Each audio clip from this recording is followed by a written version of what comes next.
Fed up with the everyday grind? Tired out by the dull routine? Want to get away from it all? We offer you Escape. Escape, transcribed to free you from the four walls of today for a half hour of high adventure. You are flying over the lonely wastes of the Pacific, lost, torn by the fury of a typhoon, your gas running out. And ahead of you is an adventure so strange, so terrifying, that your mind cannot accept it.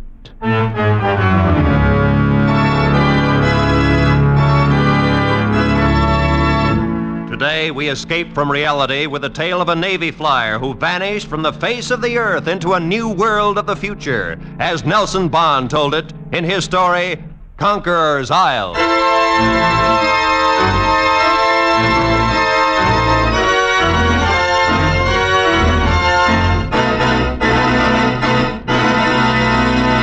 You've got to believe this. It sounds utterly impossible, I know. It sounds crazy. That's why I'm here, sir. But it's the truth, and you've got to believe it. You've got to, sir. You've got to. That's the way he started, almost as soon as I'd walked into his hospital room. He wasn't violent, you understand. There was no need for restraint. But his every action, every gesture was evidence of a psychotic condition. To be extremely charitable, battle fatigue. Well, anyway, it was an odd case. I was already acquainted, of course, with the history. Young man, graduate of Annapolis, lieutenant in the Fleet Air Arm, excellent record, citations for bravery and so forth. And toward the end of the war, he and his bomber crew disappeared over the South China Sea. Search failed to turn them up. They were, of course, presumed to be lost. And then a month ago, almost 4 years later, Lieutenant Brady was found by a Brazilian freighter drifting helplessly and nearly dead in a tiny life raft from the airplane. Curiously enough, his position was not far from that last reported by his radio operator 4 years ago. But when he was asked where he'd been, he gave a story so fantastic, so utterly unbelievable. It's the truth, and you've got to believe it. You've got to, sir. At ease, Lieutenant. I'm sorry, sir. I'm here to consult with you as a physician, not order your cure as a superior officer. Now, suppose we ignore the braid while you tell me about it. Well, thank you, Doctor. Where should I begin? Well, it's your story. You know what it is you want me to believe. The trouble began, I understand, on your last bombing mission. Yes, that's right. That's when my troubles began. The thing's been going on for much longer than that. Years, certainly. Decades, perhaps. Somebody has got to do something, Doctor. Time is racing by, and with every passing day, they grow stronger. I've got to make people understand. Lieutenant. Now, suppose you start at the beginning. With that unfortunate last flight. Yes, sir. I'm sorry, I got a little... Well, then it was this way. We'd finished our mission, and we were starting for home. We were over the South China Sea, between the Philippines and Indochina, roughly off Palawan. Everything was peaches and cream. The Arden Alice was purring along like a dream, and I was sitting there chewing up a pack of lifesavers, thinking how good that can of cold beer was going to taste, when the intercom crackled in my ear. Lieutenant, Jap freighter, 10 o'clock. Huh? Yeah, you're right. Looks like a single tramp beating up the coast. You still got a Bertha? Yes, sir. Okay, maybe we can have some fun. Red 4 to Mac. Red 4 to Mac. Go ahead, Red 4. Jap freighter, 10 o'clock. Check. We've still got a Bertha. How about it? Why not? It's your party. Go ahead and good luck. Roger and out.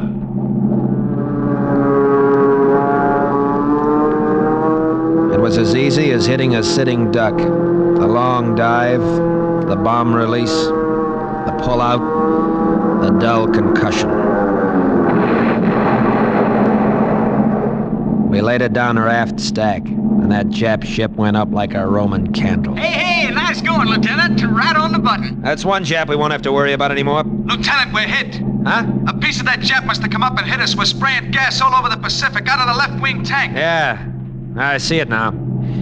Well, guys, get ready for a bath. We'll never make it back. I object. It ain't Saturday night. Never mind, I always did want to take a ride on one of them little rubber boats. No need to worry. The Navy takes care of its own. They'll be out to get us before we have a chance to get thirsty. Red 4 to Mac. Red 4 to Mac. Nice going, fella. Yeah, only it was a two-way deal. We're hit, Mac, losing gas fast.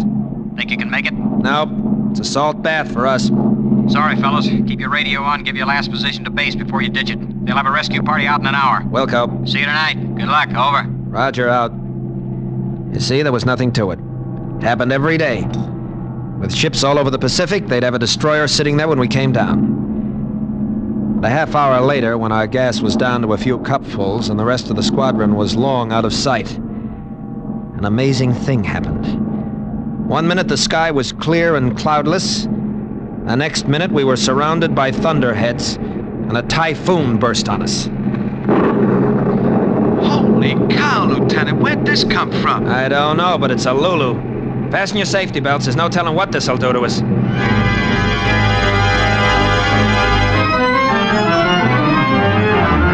It was a granddaddy typhoon, all right, but it lasted only a few minutes. Then we got out of it as miraculously as we'd come into it. And wonder of wonders, we were directly over a small island. Well, what do you know? Take a look at that sight for sore eyes. Man, oh man, it looks mighty fine to me.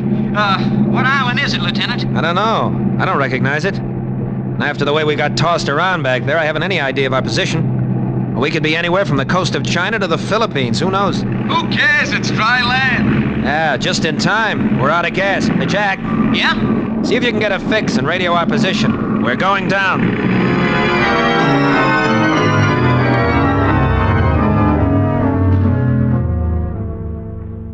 We landed safely on a little strip of sandy beach. And only after we'd climbed out of the plane did we begin to have any misgivings. What do you think, Skipper? Well, it doesn't look like much, but I don't see anybody. Not a sign of life. I got a good look from topside coming down. There weren't any houses, nothing. still you can't tell. They could be Japs. Or worse. Headhunters, maybe. We better stick together, stay close to the plane. Shouldn't be more than a few hours. Oh, yeah, except... Hey, what the... Hold it. Hello there. A white man. Hey, what is this? Keep your eyes open. It might be a trap. But he's a white man. He speaks English and he's not armed. No, I don't see any guns. Just the same, watch it. Welcome, gentlemen, welcome. We saw you land, so I hurried out to see if I could be of any assistance. May I introduce myself? I'm Dr. Grove. I'm Lieutenant Brady, and these are my men. Radio Man Kavanaugh, my gunner, Sergeant Geller. Hi, It's Dr. pleasure, Grove. gentlemen, pleasure. Are any of you in need of medical assistance? No, thanks. We're all okay. Just a little surprised to find anyone here. Well, yes, of course. That can be explained to you later. But right now, you'll be wanting food and rest. Hey, now, a little chow wouldn't be bad. But first, we have to get in touch with our base. Give them our position. Oh, of course, but such things take some time in these primitive areas. Oh, we have a radio on the plane. Did have, Skipper. What? I was just starting to tell you. It went out just before we sighted the island. Must have got wanged up in that storm. Well, can you fix it? I suppose so, if it's nothing serious. I'll tell you better after I have a chance to look at it. Of course, but in the meantime, I hope you'll accept our humble hospitality. We don't have the pleasure of entertaining new guests here often. It'll be good to chat with you all. If you'll follow me, please. How about it, Skipper? Sure. Why not? After the last half hour, we could all use a little relaxation. Very good. Right this way, please. I should have smelled it right then. There was something strange about the whole thing. There were a lot of questions in my mind, but somehow I didn't ask them. Instead, we walked down the jungle path behind Dr. Grove, like lambs to the slaughter. Tom Geller must have had the same misgivings because he whispered in my ear. I don't get it, Skipper. Don't get what, Tom? Where do these guys come from? Where do they hang out? When we were coming in, I made sure to take a good look at this island. There were no houses, no nothing. I don't know. I guess we'll find out soon enough. Yeah. Hey, stop it. Holy cow, will you look at that? Dr. Grove stopped in front of what looked like a big rock.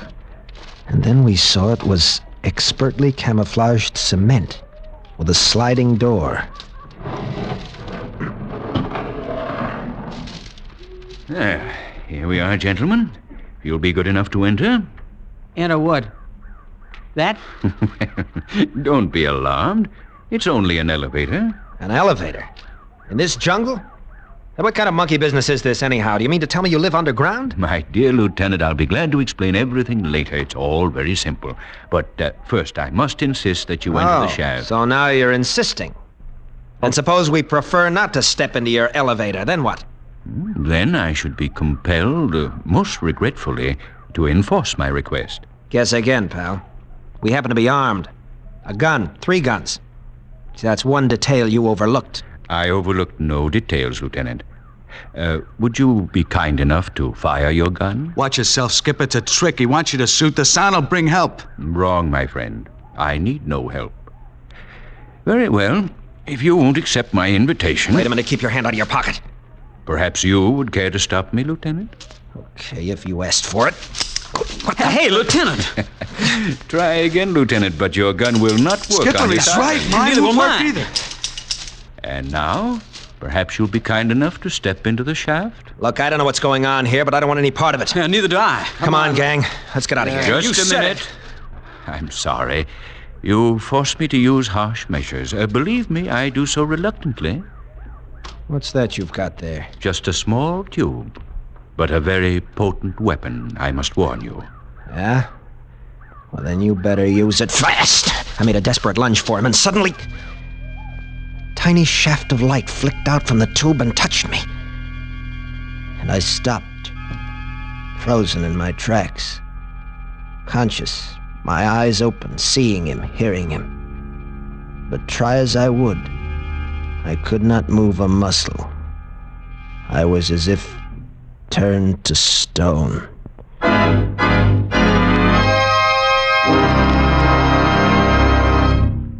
In just a moment, we will return to Escape.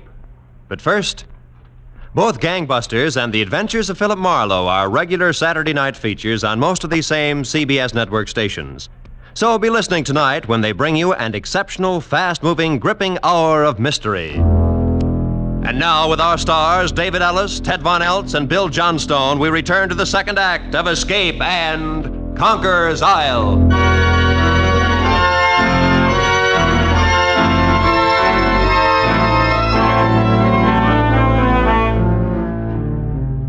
I was paralyzed, Dr. Gorham. Completely paralyzed. As if turned to stone. I had all my senses. I could see and hear and feel, but I couldn't move a muscle, not even turn my eyes. And you say this happened because of some kind of light beam? Well, not exactly a beam, sir. Perhaps not exactly light. Just a kind of radiance. A gas, perhaps? No, because it had no form, no odor, no taste. It was like becoming enmeshed in a web of moonbeams. I see. And its only effect on you was to immobilize you. Yes, that's right. It didn't burn or sting or cause pain in any way. I simply couldn't move. It was like a hypnotic trance. And then? Well, then some of Dr. Grove's companions came out of the elevator. They picked us up and carried us. I could feel their hands very softly, as if they were far away from my body, as if there were layers of rubber between them and me. And I could hear Dr. Grove talking. Place him in the shaft. Gently, please. I could see him bending over me into my line of vision. I'm sorry, Lieutenant. I sincerely regret having to inconvenience you.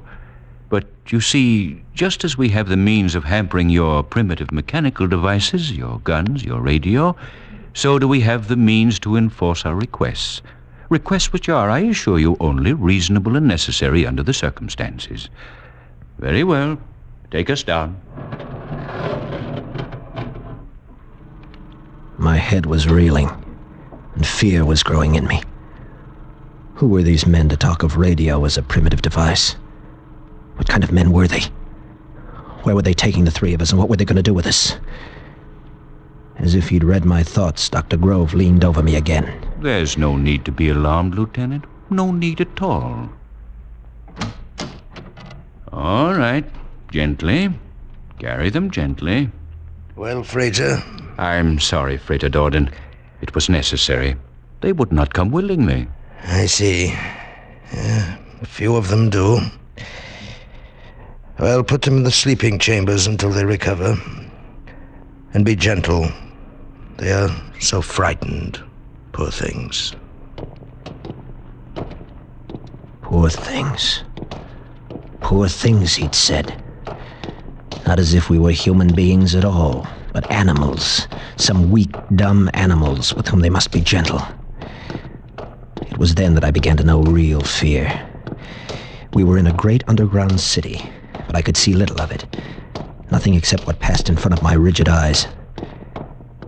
Then I was carried into a room, deposited upon a soft couch, and left alone. I could not close my eyes, but gradually the light began to fade, to melt away. I was in deep blackness, and I slept. I don't know whether the return of the light awakened me, or whether it came on automatically when I woke up. But the room was bright, and I could move again. I jumped up, tried the door, but of course it was locked, and there was no other way of escape. The room was a small cell with metal walls and ceiling, a kind of metal I'd never seen before. There was a cot, a desk, and a chair, and nothing else. But the really amazing thing was the light. I searched the entire room carefully, but there were no fixtures, no indirect lighting arrangements. The light came out of the walls, evenly filling the room, casting no shadows. Suddenly I wanted to see Kavanaugh and Geller. I yelled at the top of my lungs. But there was almost no sound, no echo from the walls. They simply absorbed the sound into utter silence. Then as I stood there, with fear cold in my stomach, I heard a faint sound, a footstep behind me. I whirled around just in time to see Dr. Grove stepping through the wall. You said through the wall, Lieutenant. Of course you mean through the door. Through the wall. Through the wall, sir. The door was in front of me, but Dr. Grove stepped into my cell through the solid metal wall. You realize that what you're saying is impossible. To us it is. To them nothing is impossible, nothing. That's why we must act, and act now before it's too late. You must believe me, sir. This is man's last chance. I'll do my best. Perhaps you'd better continue. Now, this Dr. Grove stepped through the wall. Yes. As I'll tell the rest as quickly as I can. I can see that you don't believe me. But someone must, somewhere, sometime, someone must. Lieutenant! Well, as I said, Dr. Grove stepped into my cell through the wall. Suddenly, my panic ended. I looked at him now with awe. And we talked, not as man to man, but as man to a lesser creature. Me. You must not be frightened, Lieutenant. You do not understand how I passed through a wall which to you seemed solid. And not understanding, you feared. But Yet there is nothing supernatural or fearful about what I did. Any of us can do it at will. You see, there is no such thing as a solid in this world of relativity. We know that there is plenty of room for the molecules of our bodies to pass between the molecules of those walls. We simply make a necessary mental adjustment and walk where we will. It is an ability as basic to us as breathing to a person like you. What kind of men are you? You have been educated, studied Darwin. You know the facts of evolution. You know how man has progressed through various stages from the primitive savagery of the Neanderthal man. Well, yes, but Obviously, this process can and will continue. To suppose that the evolution of man is complete with you is a mistake of conceit. You mean you are the next stage? Exactly. You have heard of the process of mutation, perhaps. How suddenly a white rose is produced of a family of red roses, and from then on produces only white descendants? Yes. So have we been evolved, as mutants, infinitely superior to our parents and our fellow men, knowing by instinct right from birth what you must study years to learn, your most difficult physics and mathematics, our ABCs, our studies far beyond your understanding. Are there many of you? Yes. You see, the process has been going on for many years. Hundreds, thousands more come to us every year from all over the world, drawn here by telepathic message, where we have isolation to study, learn, build, prepare ourselves. Prepare? Prepare for what? For the task ahead. Obviously, when we are ready, when we are numerous enough to fill all the necessary positions, our superior intelligence must shape a new world. Take over the world? Obviously. And you will destroy man? How little you understand us. Do you destroy the animals of the field because they are not your intellectual peers? Our obligation is to keep and protect you, to act as your friendly guardians in a world which will be strange to you and frightening, as my walking through the wall was frightening to you. I see. Yes, I see. Then what is your plan? Rather say, nature's plan? And the answer to that lies in history. What became of the anthropoids, the cavemen? They died out. Civilization passed them by. They fell before the onrush of higher forms of life. Even so. Even so. But I give you our pledge that we will be kind. We will be kind. And then he took me out into that great underground city, through its corridors and great halls and laboratories and shops. Took me among the thousands of his fellow men. There I saw marvels of which I could talk for hours. There were... But they would be beyond your comprehension as they were beyond mine. You wouldn't believe me, and so I won't bother to tell you. Then I met others like us, some 200 captive cattle, people who had stumbled onto this island as I had. There were famous names among them. A famous author whose ship disappeared in the Pacific years ago. A big game hunter. A famous aviatrix for whom a dozen fleets had sought in vain. All of us, prisoners. We were treated with great kindness, made comfortable, relatively happy. We were their pets, you see. Their dumb animal pets.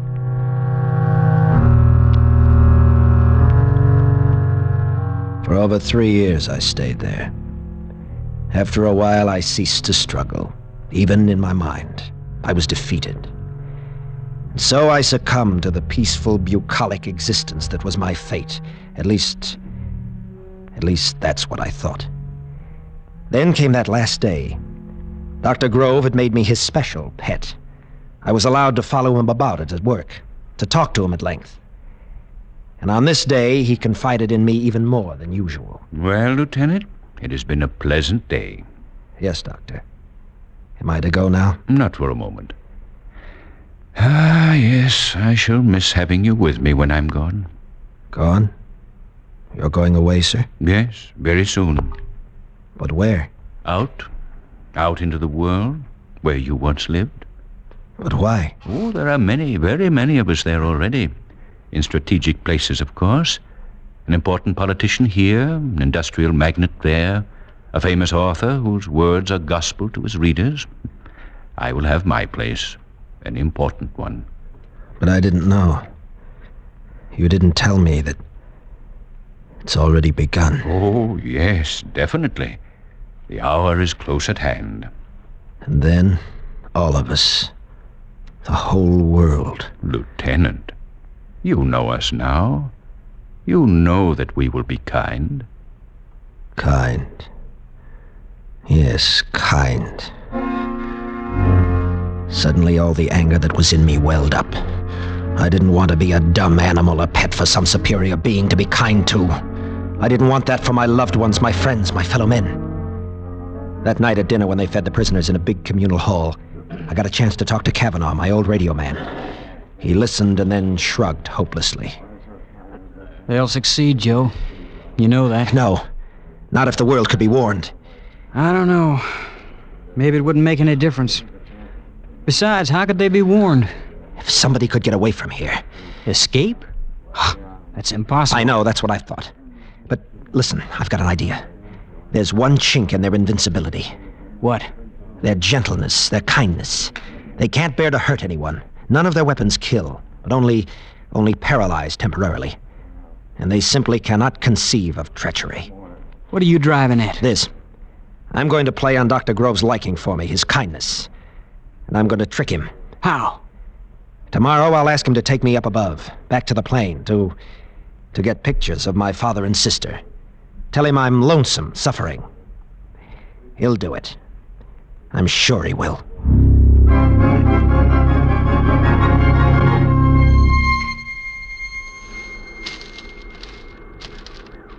It's very kind of you, Dr. Grove, to do this for me. Oh, not at all, Lieutenant. I understand your feeling. With you leaving, I'd have no one close. The pictures will make me feel a lot better. Oh, I only hope they're still here. The plane is partially demolished by the weather, as you can see. Oh, they'll be there. They were in the map compartment. They'd be out of the weather. Well, here we are. Dr. Grove, look, over there. Well,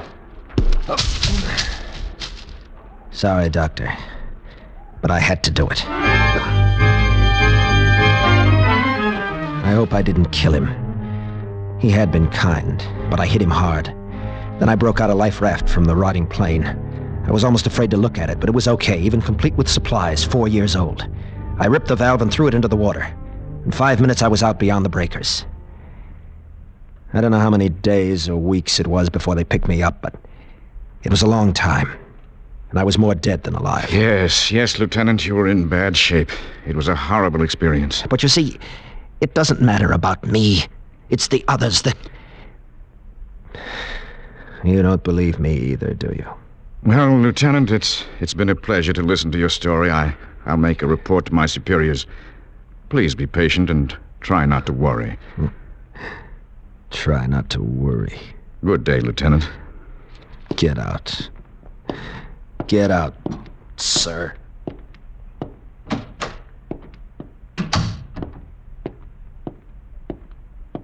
Oh, there, Commander Gorham. You've talked to him? What's the verdict? A clear case of persecution mania. An amazing form. I've never heard a tale more complete and logical, but Yes, I know what you mean. Well, do what you can for him. I'm afraid he's going to be here for a long time. Perhaps for as long as he lives. Turned loose, he might be dangerous. That's too bad. Nice boy, too. But floating for 4 weeks on a life raft, and heaven knows what before that, it sure does things to a man. Well, Doctor, how about lunch? No, thanks. I've got to run along. I have to turn in my report and recommendation on this case. Oh, of course. Well, I'll see you later. I watched the man disappear down the hall. I stood there for a moment lost in thought, seeing the face of that boy in there. It was hard to know how best to be kind to a boy like that, but I roused myself. I had much to do. So much. And if I went down through the lobby of the hospital, some fool would surely delay me, get me into a long-winded discussion, and I didn't feel a bit like talking. I wanted to get out of this place and forward my report that this Brady case was closed, that there'd be no more trouble from this source. My car was just outside on the street. There was no one in sight in the corridor, so I turned and quietly walked through the wall.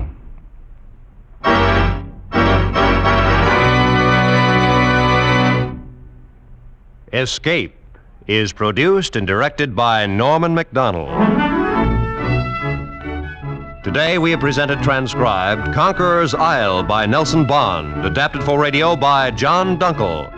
Starred as Lieutenant Brady was David Ellis, as Dr. Gorham, Ted Von Eltz, as Dr. Grove, Bill Johnstone. Featured players were Sam Edwards and Dick Benedict. The special music was arranged and played by Ivan Ditmars.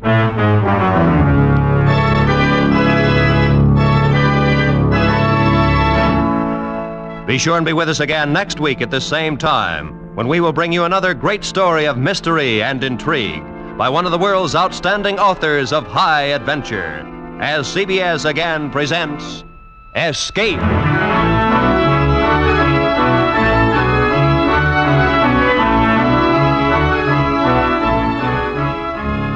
Ronnie and Benita are two names that are as familiar to Jack Benny fans as Mary, Phil, Rochester, Dennis, and Don. And since Jack Benny has received thousands of letters asking that the Ronald Colemans be brought back soon, he's happy to present them as special guests on his program this Sunday.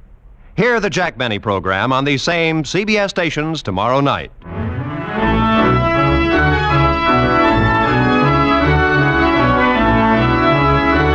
This is Roy Rowan speaking for CBS, the Columbia Broadcasting System.